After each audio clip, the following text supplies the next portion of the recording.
Good morning to my dear teacher. My name is Salsabil Lutfi from class 8H, and today I will be talking about the history on Oliver Cromwell and what happened after his death. History on Oliver Cromwell. Oliver Cromwell was an English general and a statesman who led parliamentary armies, the New Model Army, against King Charles I during the English Civil War, first as a subordinate and later as commander-in-chief and then as Lord Protector of the British Isles from 1653 until his death in 1658. He served as the new Republican Commonwealth's head of state and government at the same time. Oliver Cromwell nearly inherited the throne as king before his death, but what type of soldier though was he? Oliver Cromwell was thought to be guilty of being a war criminal. A war criminal is one that breaks the rules of war. War rules include: Number 1. You must not deliberately kill enemy prisoners of war after they have surrendered. Number 2. You must not deliberately kill innocent civilians, ordinary people who do not fight.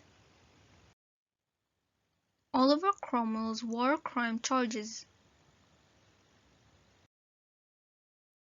War crime charge 1.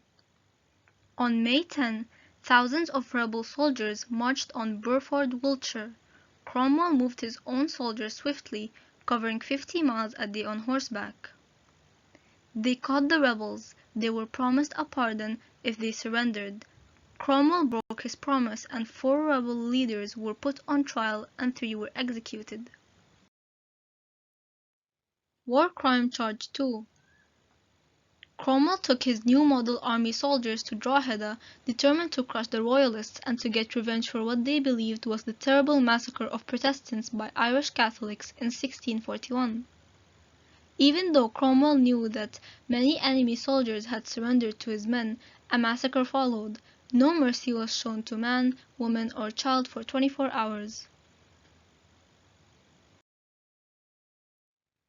War crime charge 3. Cromwell's army marched north from Drogheda to take the royalist town of Wexford. On 11 October, the governor of Wexford surrendered the town to Cromwell's men, who then turned the town's cannon on the defenders. The defenders fled in terror. Soldiers poured over the walls. Some of the townspeople fled by boat. 2 boats overturned in the river, sending 300 people, including women and children, to a watery grave.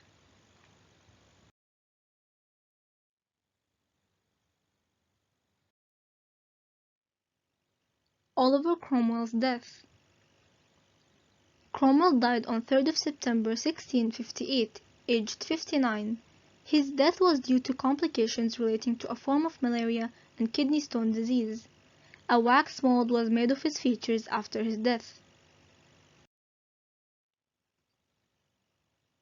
What happened after Oliver Cromwell's death?